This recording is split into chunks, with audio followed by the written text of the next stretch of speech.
पीएफच्या मुद्द्यावरून आता विधान परिषदेमध्ये जुंपलाचं बघायला मिळालं। राष्ट्रपतींनाही पीएफचे पैसे वापरता येत नाही असं शशिकांत शिंदे त्यांनी म्हटलंय आणि फौजदारी गुन्हे दाखल करण्याचीही मागणी करण्यात आली आहे। तर पीएफचे पैसे थकल्यानं परिवहन मंत्र्यांकडून कबुली सुद्धा मिळालेली आहे।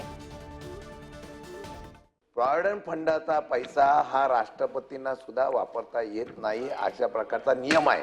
हे असताना जर पैसे मिळाले नाही तर त्या कामगाराचं तेवढंच नाही कर्मचाऱ्याचं व्याजासकट नुकसान होत आहे। हा फौजदारी गुन्हा आहे, हा फौजदारी गुन्हा आहे। माझं स्पष्ट म्हणणं आहे या प्रकारे ज्यांनी या पैशाचा वापर केला असेल त्याच्यावर तुम्ही ताबडतोब गुन्हा दाखल करून हे पैसे तत्काळ जमा करणार का?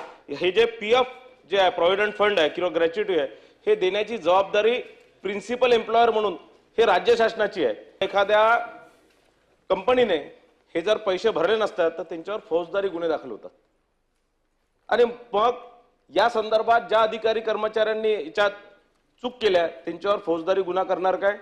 किंवा जर उद्या प्रॉव्हिडंट फंडने एखादी तक्रार केली तर मला असं वाटतं मंत्री महोदय तुमच्यावर गुन्हा दाखल होऊ शकतो।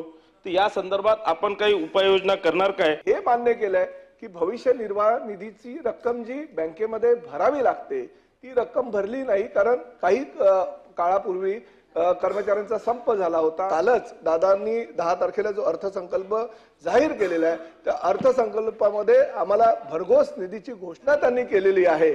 त्यामुळे भविष्यामध्ये अशा प्रकारे कुठल्याही भविष्य निर्वाह निधीची जी रक्कम आहे पगारावर खर्च केली जाणार नाही।